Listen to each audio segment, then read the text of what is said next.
Welcome to the Agent of Wealth podcast with Marc Bautis from Bautis Financial.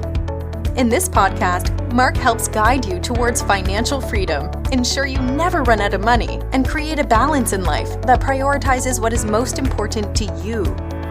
Join us for this journey as Marc draws from years of expertise and guest experts to solve the multiple wealth building challenges involved in your financial life.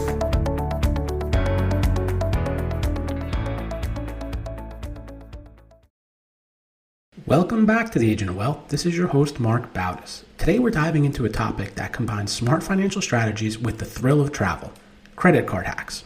For many, credit cards are just a tool for convenience or basic rewards, but what if you could unlock tens of thousands of dollars in value, luxury vacations, and life-changing experiences? Joining us is someone who's mastered this game, Elliot Rosenberg, founder of Hack My Honeymoon. Elliot specializes in helping high spenders and business owners get maximum value from credit card points. Instead of 2% cash back, he can help people get 10 to 20% back towards nearly free luxury travel. Today, Elliot will share his journey, his strategies, and explain how you can maximize your rewards and turn them into unforgettable memories. Elliot, welcome to the show. Thanks for having me, Marc. Excited to be here. So, how did you get into the world of travel hacking and actually turn it into a profession? I had another travel business over 10 years ago. In Brazil, we were actually helping people to have more culturally immersive experiences in communities called favelas in Rio de Janeiro that have a bad reputation, but in reality have some really wonderful things, hospitality, warmth, vitality to offer that most travelers to Brazil never get to see because they're so stigmatized. We were helping travelers to stay in the homes of families in these favela communities, to expose them to that reality, have a more culturally immersive, authentic experience, and at the same time generate sustainable income for families who are opening up their homes. So sort of like Airbnb, but a much higher touch version of Airbnb. And in that process, I actually got really jealous of my customers because a lot of them were traveling around the world and a lot of them were experiencing something new every day. I was in one place. It was an incredible place, but I never had that experience of waking up and everything being totally novel. So I ended up turning over that business to a different team and taking a backpack and heading to 17 countries over 15 months in Asia. I was 24, 25 at the time. I didn't have a lot of money, and I really wanted to take this like big blowout trip in my 20s that I felt like, when else am I going to get this opportunity as a single guy without a ton of responsibilities to do? And around that time, I discovered the beautiful world of credit card points and miles that can, if you're financially responsible, generate tens of thousands of dollars in nearly free travel once you understand how they work in terms of earning and using your points. So that was really my first big exposure. And since then, I continued to do it on my own and then saw people reaching out to me, friends, family members, wanting to know how could they do the same thing. And I would casually help them. And a few years ago, had friends coming to me asking me to help them plan their honeymoons. That was an incredible opportunity because people spend so much money on weddings, but they don't get much out of it other than a big bill at the end and a video and some photos. So why not actually use your wedding, leverage your wedding expenses to get something really memorable and special out of that without breaking the bank, really having something first class for less than the cost of economy. And since then, I've gone deep into it and helping now, especially business owners, high spenders, regardless of whether they're newlyweds or not, to take advantage of their business and personal spending to fund luxury trips at about 90% off the cash rate. Okay. You actually mentioned favelas. One of my favorite movies of all time is City of God. It shows the gritty side of the favelas, but I thought it was well done movie. Yeah. All right. So back to travel hacking. Can you walk us through an example? Like how would someone that says, okay, I have a honeymoon or I have a big trip coming up, what do they do? How do they plan for what you're talking about to utilize credit card points in the most efficient manner?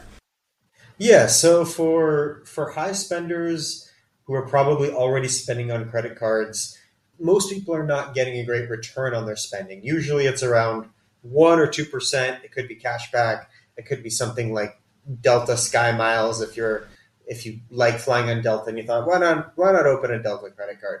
But if you understand how to optimize your spending, how to put your spending on the right cards to earn a higher return, which can be pretty reasonably 10%, not in cash back, but toward luxury travel. So business, first class, lie flat flights, and also 5-star resorts and hotels, then you can expect that you'll just be passively earning all of this value toward your travel. And then once it's time to book your trip, you need to know the best way to use your points and miles for the best value. So it's a combination of earning the right way and then using the points in the right way. And that's something that mystifies the average person. And are there like specific credit cards that lend itself to this? Mm-hmm. So where do you come in? Where you help coach someone through this process? Do you do it all for them? Yeah, so we offer a luxury points travel concierge that just does it all for you. Really, the only thing that you're doing is if we say, hey, you're spending a lot on dining and groceries, so let's open this Amex Gold card so you can get 4 times points per dollar in those categories. You might have to open a couple new cards to get a far better return on your spending, and then just make sure that you're putting your spending on those cards. Other than that, once you have the points, and a lot of people come to us with points already that we can leverage, then we will understand what your travel goals are, your preferences, constraints, and we will build an entire itinerary of usually lie flat, business class, first class flights outside of the US, and also $500,000, $2,000 a night plus hotels using your points. So like you mentioned, the example you gave was like an Amex card. You know, you can get anywhere from, I've seen 2% to even like 5% on some cards, and whether it's cash or this or that. Yeah. You mentioned like the 10 to 20%. Where does the big jump come into play with some of these? So it's a combination between earning points at a higher rate that is going to come from having the right cards, and cards that are aligned with your particular spending categories. Could be dining, grocery, could be software and cloud spend if you have a tech business. It could be office supply stores if you're frequently going to Office Depot, etc. And you earn at a higher rate and then you redeem at a far better value. What most people do with their points, let's say they're earning Amex points, Chase points, Capital One points, what we call flexible points currencies that are issued by the banks themselves and not airlines or hotels, is they'll just go to that Amex travel portal, that Chase travel portal, and essentially cash out their points at around a penny a piece. But what most people don't realize is that these big banks have airline and hotel loyalty program transfer partners. And in most cases, you could transfer one Amex point, one Chase point into one airline or hotel point, depending on who their partners are. If you know how to then use that airline or hotel point, you could get way more value. So let's say you want to fly lie flat business class to Europe on Air France from JFK to Paris.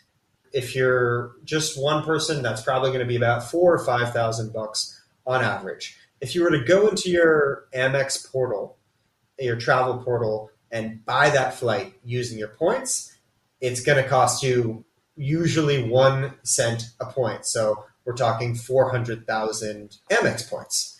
But if you were to say instead transfer those points to an Air France or British Airways and redeem them when there's availability at lower rates, even though the cash rates are high, it might only end up costing you 100,000 or 150,000 Amex points. So if I just do the quick math on this, and I know we're using examples and high level numbers, but if someone theoretically spends, let's just say 10,000 a month on their Amex bill. Sure. In your example, to get that flight that normally would cost $4,000, they're looking at about a year's time of spending like 120,000 on that credit card to be able to have enough points to potentially get that flight. Yeah, if you're earning it 1 cent a dollar, but ideally you should have a base earning of 2 points per dollar, 2 flexible transferable points. So that could be Chase, it could be Capital One, it could be Amex, but anything above that you would be spending on a card that has a category bonus. Like I just mentioned, the Amex Gold card, which gets 4 points per dollar on dining and grocery. Or it could be the Amex Platinum card, which gets 5 points per dollar on all flights booked directly with airlines. I'm just giving a couple examples. So ideally, your earning rate is more than that 1% to 2% average because you've just put the right kinds of expenses on the right cards. And then once it comes time to use your points, you're not going to just cash them out at a penny a piece. You're going to understand how to transfer them to airlines and hotels,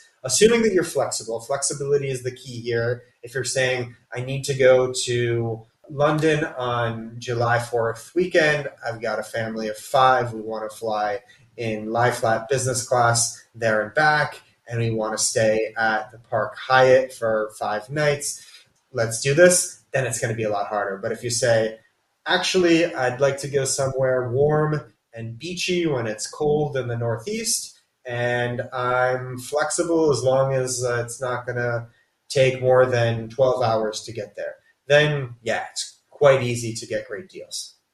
So you're basically optimizing on both sides. You're optimizing on getting more points than just that penny per point, but also on the redeeming, you're getting more than the kind of normally you would get from your credit card.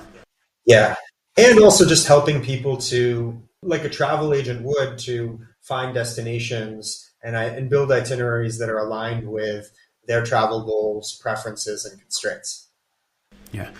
And like the practicality of this, how many cards, like in this example that we're using to get that flight from JFK to Paris and in a year's time frame, just say, how many cards is just at a high level is someone going to have to open? Is it a couple? Is it? Generally 2 or 3 can ensure that you're getting usually 2 to 5 times points per dollar. And that's probably going to be okay with most people and business owners. I personally have opened 92 credit cards in the past 10 years. I mean, my credit score is 800 plus because I understand how credit works, but that's not something I'm advocating for anyone to do. The reason why I would do that is because usually there are welcome bonus, sign-up bonus offers on cards, and I'll just get the bonus offer and then get rid of the card after a year when there's an annual fee that's coming due to be paid. But for the average high-spending person, they don't have time to think about all that. They don't want to manage that. So let's get a few daily earner cards in place. Usually 2, 3, max 4 should be enough. And ideally, they are not going to be all earning the same currency. Just like you as a financial planner, financial advisor would be advocating for your clients to diversify their assets, I would generally advise my clients to do the same thing because different points have different strengths and weaknesses. So Amex points transfer to certain transfer partners, Chase transfer to others, Capital One to others. So if you had one in each and you're just putting the right spending on each of those cards, then you can do pretty well for yourself. Is there anything like that prevents someone from doing this multiple times? Like, can they do it once and then a year later? In the sense of opening a card? Just let's even take it a step back. Just this whole travel hacking concept.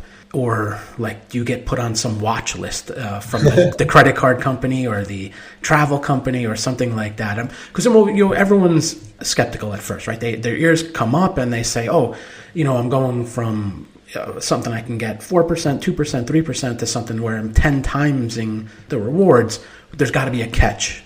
Right.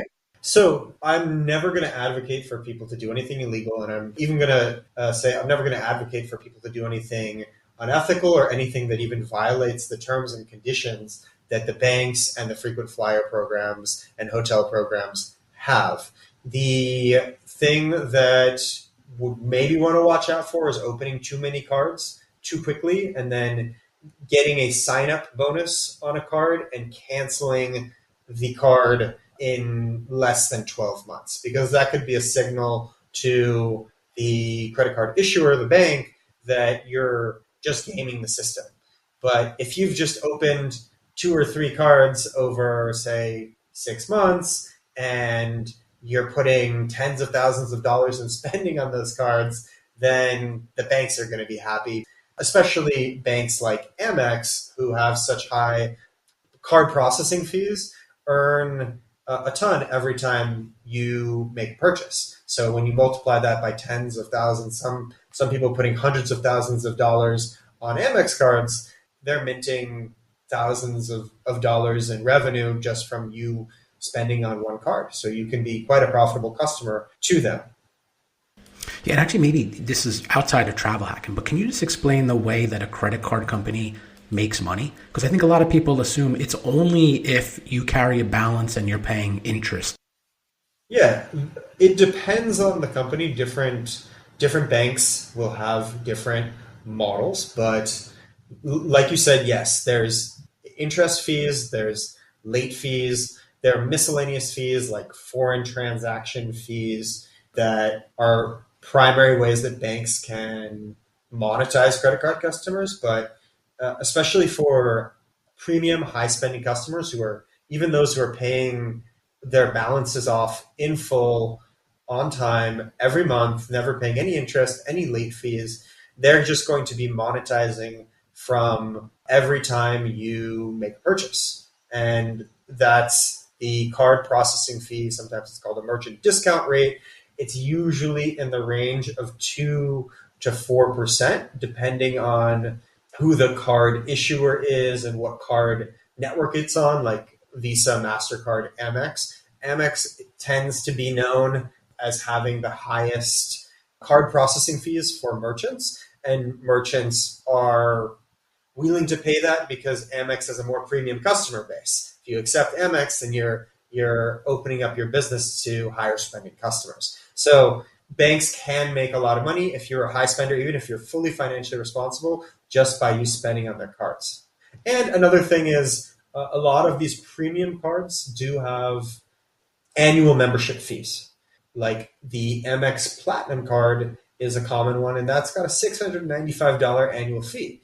That being said, it comes with a lot of benefits, but banks will intentionally structure their programs to make it difficult for consumers and business owners to extract value from those benefits. So they know that oftentimes you paying $695, they're still going to be able to profit, despite the fact that in theory there are thousands of dollars in benefits on there. The average person is not going to be taking advantage of all of them.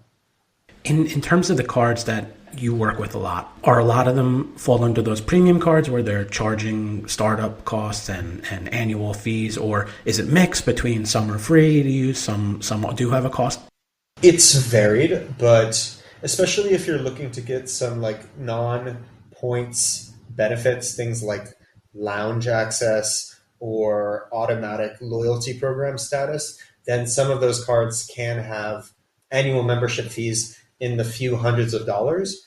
One thing that we also help our clients to do is to actually extract all the value out of that card to make it such that, sure, they're paying $695 on a Amex Platinum membership fee, but they're going to get a guaranteed $600 back toward a United flight or United flights that they would anyways take for example. So just because a card has a high membership fee, it can come with a lot of benefits that if you're already spending in those areas, or it's just a matter of instead of, doing your food deliveries with DoorDash and moving it to Grubhub for once a month, then you're going to basically recoup the cost of those fees and sometimes more.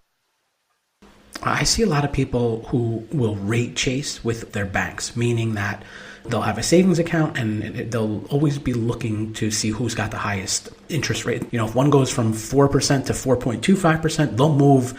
Is it a similar concept in credit cards where one month this might be the best one to utilize, and then the next month Chase is having a special or Amex is doing this, and it's time to actually put everything on this type of card? Or when you consult with someone, is it, okay, here's the plan, here's the strategy, we're going to use this, and this, and then you're pretty much utilizing that for, let's say, the next 6 months? So I'd say it is dynamic, probably not as dynamic as savings and CD rate changes, but really the only time when it would make sense to jump around is if you're chasing the sign-up bonus offers. As someone who does chase sign-up bonus offers, and not something that I even advise to most clients because they just don't have the time or headspace to do, some of those can still be very lucrative. Like you could open an Amex Business Platinum card and get a 250,000 point sign-up bonus after spending $20,000 in the first 3 months. 250,000 points, that's going to be pretty easily $10,000, maybe $20,000 in lie flat business class flights. So that's really the main reason why it would make sense, if you have the wherewithal to do it, to chase a new card. But otherwise, yes, there are evolutions and different points programs, but usually nothing so dramatic that all of a sudden you would want to switch everything over from Amex to Chase to Capital One. What's the most, let's call it extravagant, big trip, honeymoon that you've helped someone put together? Yeah, I had a couple who flew in lie flat business class, maybe $8,000 or $10,000 round trip per person flights from LA to Nairobi, Kenya for a Masai Mara safari. And so that was on Qatar Airways Q Suite business class, where you have sliding privacy doors, your seats lie all the way down into beds. There's a divider between you that comes down, and they can basically join your seats together with a cushion. So it's like you've got like a queen bed that you're sleeping on together. It's dine on demand. The lounge in Doha, Qatar is extravagant and wonderful. Champagne free-flowing on the flights. And then they also stayed on the island of Zanzibar, Tanzania, at the Park Hyatt there, which is a really fancy, lovely, historic-looking hotel. They probably saved $20,000+ on their honeymoon, and all they had to do was maybe open 2 or 3 cards each. They weren't really high spenders, so we were actually chasing the sign-up bonuses. But for a high spender, it's not necessary to do that. Like I said, I can talk about myself personally because I practice what I preach, and I flew from JFK to Abu Dhabi in their first class apartment, which had like a black car chauffeur pick me up.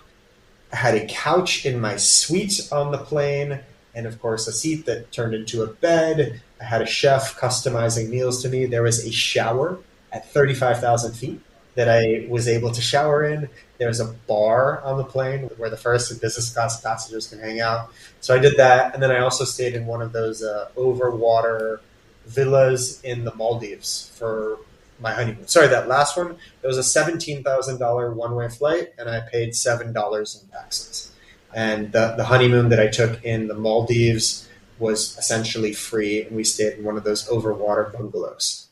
Nice. Yeah. I'm sure a lot of people kind of say, oh, well, I can do this myself. What are some of the mistakes that people make when they try and actually do this themselves? Yes, there are many, and it can be risky. So some of the risks that you face if you're not going to do dozens, maybe hundreds of hours of studying all of the ins and outs and nuances of the credit card programs, the airline and hotel programs is you could screw up your trip.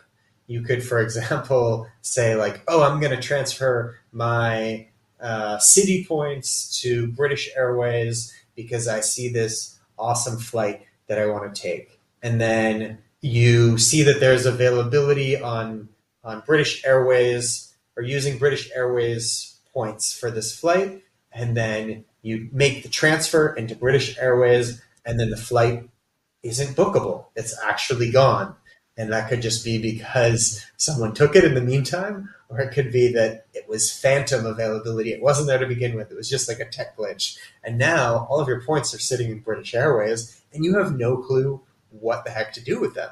And they're stuck there, and then you're limited because what else are you going to use those for? That's one example. Another example would be, say, opening credit cards and being irresponsible and spending more than you otherwise would be spending just to get a bonus or just to earn points. People can get fooled or fool themselves into being irresponsible in the name of chasing points. If you don't have a budget in place and a clear idea of what your spending patterns are, then this whole hobby or this whole method is not for you.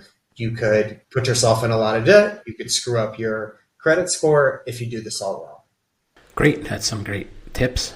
All right, Elliot, that's all the questions I have for you today. I want to thank you for joining me on today's episode. You gave some great tips, advice on travel hacking. How best can our listeners connect with you and learn more about your services? Yes. So we're at hackmyhoneymoon.com, and there's a form on there just to get your info about your trip plans and what kinds of points you already have and what kind of trip level of luxury you want to take.